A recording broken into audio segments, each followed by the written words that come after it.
Hi, welcome to Richard Gabili YouTube channel, and for today's tutorial, I will be teaching you on how to change activity punctuation and voiceover on iPhone X.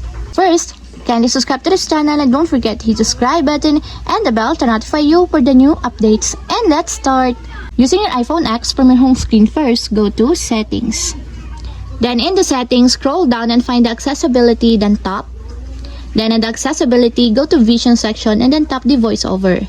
Then after that, in the voiceover, scroll down and then tap the activities. Then in your activities, tap your activity work. Then in your activity work, scroll down and go to verbosity settings section and then tap the punctuation. Then in the punctuation, if you want to change it to all, just tap the all until there's a check mark on the side. And if you want to change it to some, just tap it also until there's a check mark on the side. And lastly, if you want to change it to none, just tap the none until there's a check mark on the side. And that's it, we have successfully changed activity punctuation and voiceover on iPhone X. If you have a question, kindly comment down below and don't forget to hit the subscribe button and the bell to notify you for the new updates. And thank you for watching!